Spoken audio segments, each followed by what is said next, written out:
तो आज की वीडियो में हम डिस्कस करने वाले हैं कैसे हम अपनी इनकम टैक्स रिटर्न जो है वो खुद से फाइल कर सकते हैं। तो एक प्रोसेस मैंने बिल्कुल प्रॉपर तरीके से आपको बताया है, एक स्टेप बहुत अच्छे से एक्सप्लेन किया है।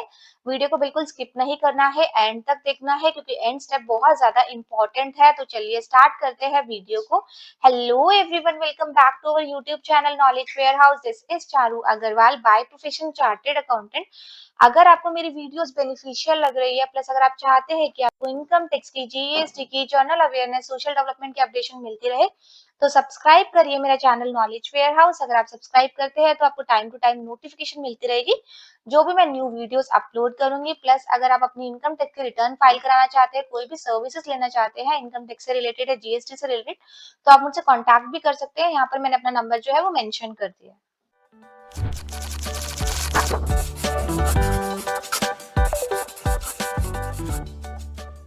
अपना गूगल क्रोम ओपन कर लिया और यहाँ पर मैं लिखूंगी log in to income tax. Log in to income tax करके ये ऑप्शन मेरे पास आते हैं ई फाइलिंग होम पेज, तो मैंने यहाँ पर कर दिया क्लिक। जैसा स्क्रीन आपके पास खुलकर आएगी तो यहाँ पर आपके पास दो ऑप्शन है, एक रजिस्टर का है। अगर अभी तक आपने रजिस्टर नहीं करा रखा तो सबसे पहले आप अपना रजिस्टर कराएंगे। अगर आपका ऑलरेडी रजिस्टर हुआ है तो आपको लॉग इन करना है। इस केस में मेरा रजिस्टर हुआ है तो मैंने यहाँ पर लॉग इन कर में अपनी पैन नंबर की डिटेल डाल दी। उसके बाद वो मुझसे पासवर्ड की डिमांड करता है तो मैंने पासवर्ड भी डालकर अपना कर दिया कंटिन्यू। ओपन होकर आती है तो यहाँ पर देखो ई फाइलिंग में मेरे पास फर्स्ट ड्रॉप डाउन है इनकम टैक्स रिटर्न। तो मैंने यहाँ पर क्या किया, फाइल इनकम टैक्स जो रिटर्न है उसको कर दिया क्लिक।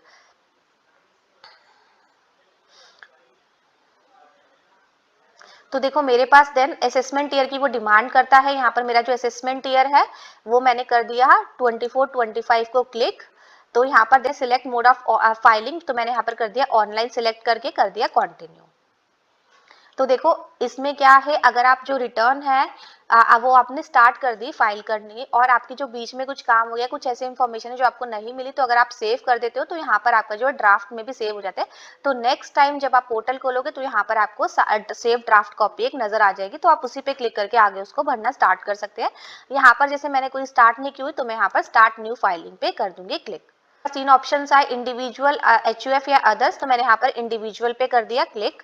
ऑप्शन आ गया कंटिन्यू का, मैंने कंटिन्यू कर दिया। आप देखो मेरे को ITR 1 कर दिया सिलेक्ट, प्रोसीड विद ITR 1 पे मैंने कर दिया क्लिक। तो उसके बाद देखो मेरे को क्या कह रहा है कि लेट गेट स्टार्ट, मैं किया लेट्स गेट स्टार्ट।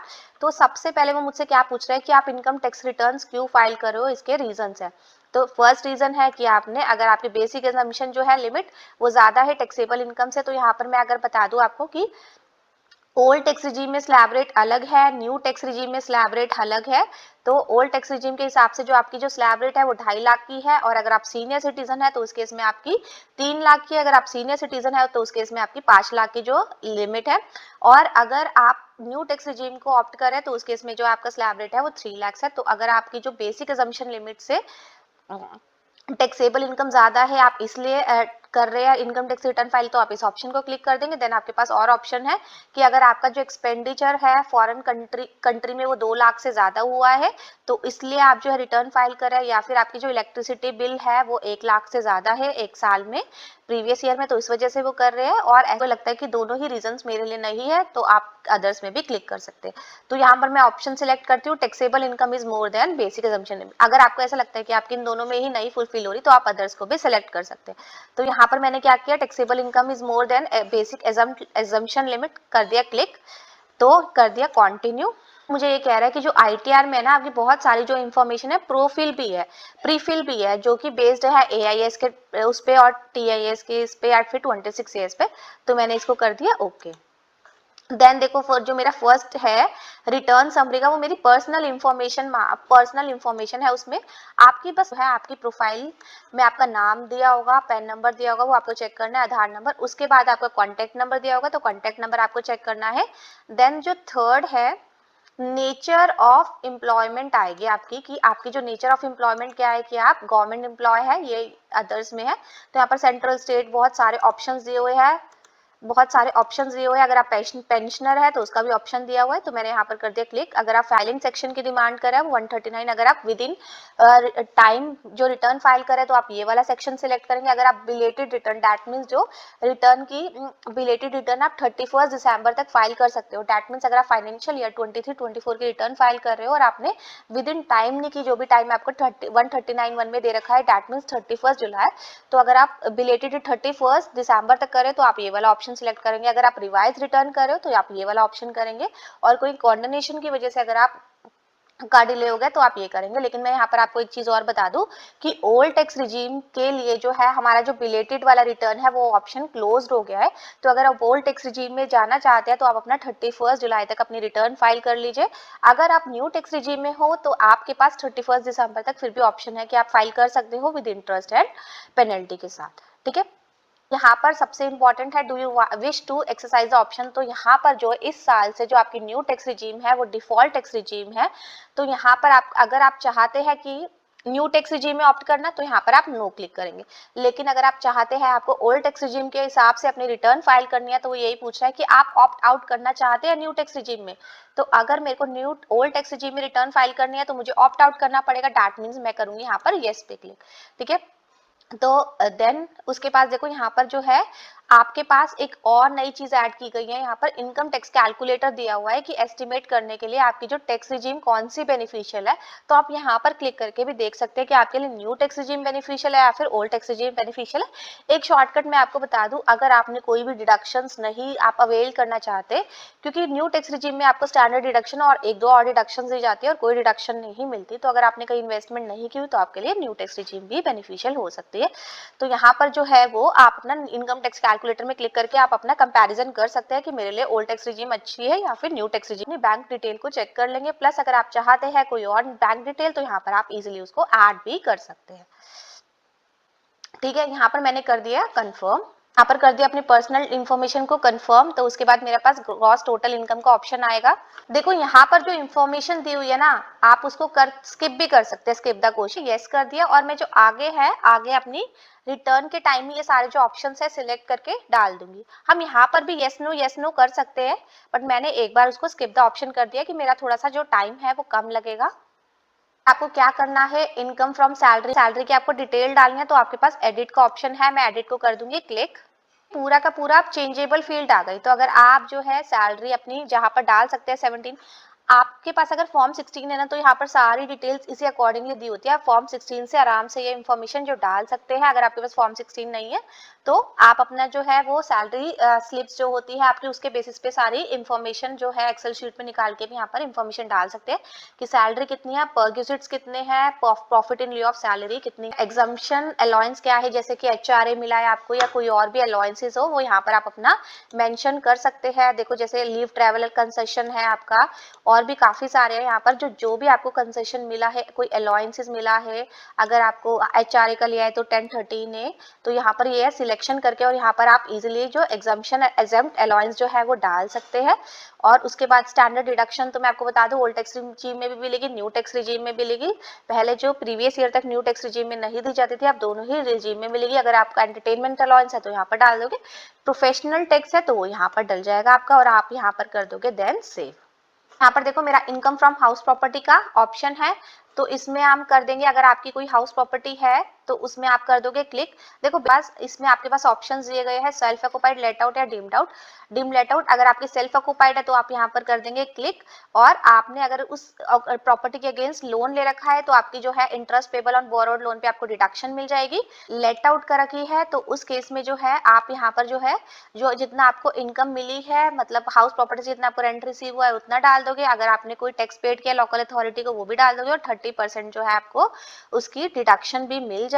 प्लस आपको जो इंटरेस्ट पेबल है बोरोड कैपिटल का वो भी यहाँ पर जो इंटरेस्ट आपने पे किया हुआ है लोन पे उसकी डिडक्शन भी मिल जाएगी। और ऐसे करके जो है आप अपना हाउस प्रॉपर्टी वाला जो ऑप्शन है वो कंप्लीट कर सकते हैं। अदर सोर्सेज से कोई इनकम रिसीव हुई है तो वो यहाँ पर शो कर सकते हैं, या इसके हिसाब से वो इंटरेस्ट आ रखा है बैंक का तो यहाँ पर शो हो रहा है। अगर मुझे ऐसा लगता है कोई और भी अदर सोर्सेज की इनकम है तो मैं यहाँ पर ऐड कर सकती हूँ। Do you want to add another income, तो मैंने यहाँ पर ऐड अनदर करके यहाँ पर देखो मेरे पास ऑप्शंस है, डू यू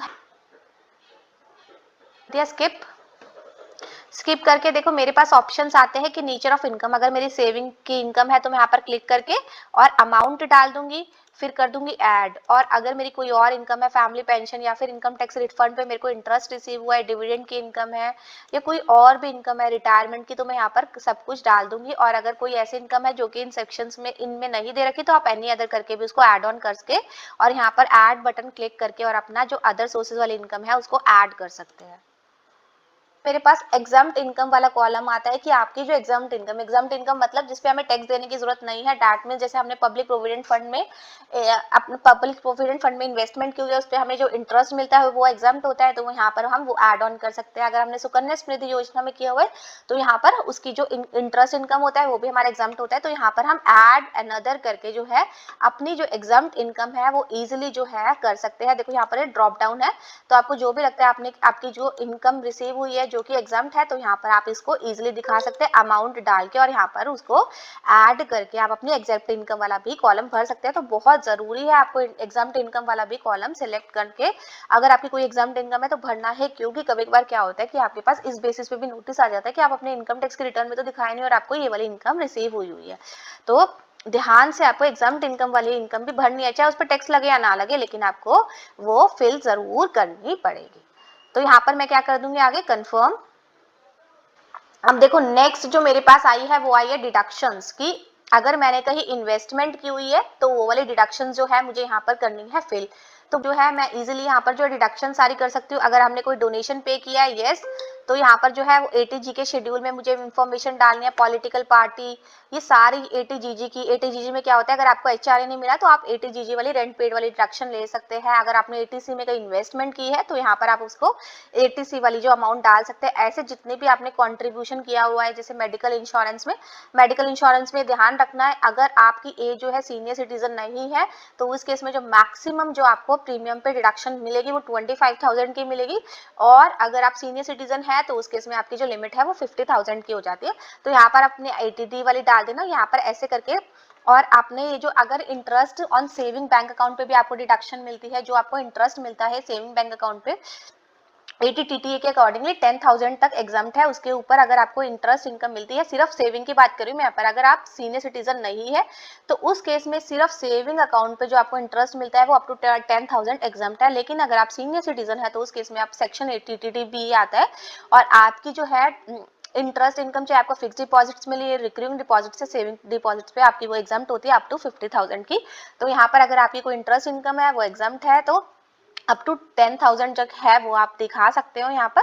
और जो अगर आप ज्यादा फिल करते हो ना तो वो अपने आप जो है आपको एरर शो कर देगा। तो यहाँ पर जो है आप अपना यस नो करके और जो है आप कंटिन्यू करोगे तो आपके पास देखो ऑप्शंस खुल के आ जाते हैं, और आप अपनी जो है सारी जो है इनकम आपने जो सारी है डिडक्शंस वो आप इजिली शो कर सकते हो।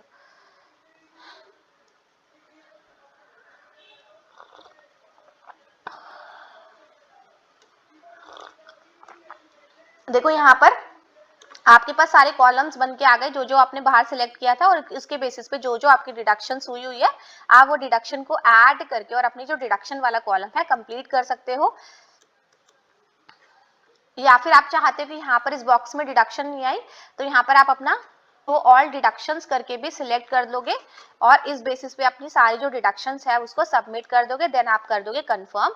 तो अब आज जो है टैक्स पेड वाला नेक्स्ट का ऑप्शन है, तो मैंने यहाँ पर कर दिया टैक्स पेड। तो टैक्स पेड में आपकी वो सारी डिटेल्स आएगी, जैसे अगर आपका टीडीएस कटा होगा, टीसीएस होगा, एडवांस टैक्स कोई आपने सबमिट कराया होगा या फिर सेल्फ असेसमेंट टैक्स जो है सबमिट कराया होगा।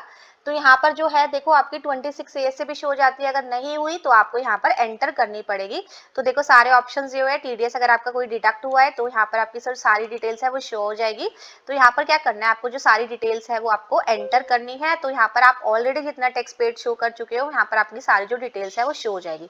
तो मैं यहाँ पर कर दूंगी डिटेल्स डाल के कंफर्म अपना। देन जो मेरी टोटल टैक्स लायबिलिटी है वो इतनी है। टोटल टैक्स लायबिलिटी वाले ऑप्शंस को कर दिया क्लिक, तो मेरे पास पूरी कंप्यूटेशन खुल के आ जाती है। ग्रॉस टोटल इनकम कितनी है, टोटल डिडक्शन कितनी है, टोटल आपकी इनकम कितनी आएगी, इस पे आपको टैक्स कितना पे करना है, रिबेट कितना मिला है, और सारा health education cess total cess कितना करके इंटरेस्ट वगैरह आपका 234 ABC में जितना जो भी आएगा वो सारा कैलकुलेट करके जो है आपका आ जाएगा टोटल इंटरेस्ट एंड फीस। तो एक पूरा टेक्स्ट शो हो जाएगा कि आपका जो कितना टैक्स आपका बना है। तो यहाँ पर उसके बाद आप क्या कर दोगे कंफर्म।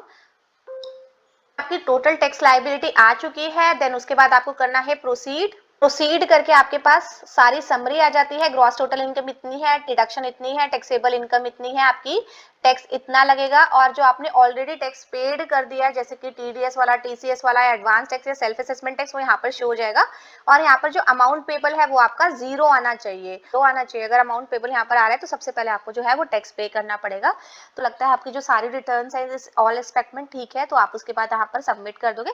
सबमिट के बाद आपकी एक प्रीव्यू समरी करके आएगा। समरी को देखने के बाद आपको लगता है सारा डाटा ठीक है, आप उसके बाद रिटर्न को फाइल कर सकते हो। फाइलिंग करने के बाद आपको ई वेरिफिकेशन करना पड़ेगा। अगर आप आधार कार्ड से कर रहे हो, आधार कार्ड के ओटीपी बेस, तो आपको फिर बाय पोस्ट भेजने की जरूरत नहीं है, और आपकी जो रिटर्न है वो ई वेरीफाई भी हो जाएगी। इन केस अगर आप नहीं उसको ई वेरिफिकेशन करें थ्रू आधार ओटीपी, देन आपको जो है बाय पोस्ट बाय कोरियर उसको भेजनी पड़ेगी साइन करके अपनी रिटर्न की कॉपी को। तो होपफुली आपको समझ आएगा कि आपको इनकम टैक्स की रिटर्न कैसे फाइल करनी है। इस टॉपिक पे अगर आपकी कुछ क्वेरी हो तो आप मुझे कमेंट बॉक्स में डाल सकते हैं, मेल भी कर सकते हैं, मैं डेफिनेटली आपकी क्वेरी रिजॉल्व करूंगी। प्लस अगर आप अपनी इनकम टैक्स की रिटर्न फाइल कराना चाहते हैं तो मैंने अपना नंबर मेंशन कर दिया, आप मुझे कांटेक्ट भी कर सकते हैं। और अगर आपको मेरी वीडियोस अच्छी लग रही है, बेनिफिशियल लग रही है, अपनी नॉलेज इनहेंस हो रही है, तो इस चैनल को सब्सक्राइब जरूर करिए। अगर आप सब्सक्राइब करते हैं तो आपको टाइम टू टाइम नोटिफिकेशन मिलती रहेगी जो भी मैं न्यू वीडियोस अपलोड करूंगी। Thank you.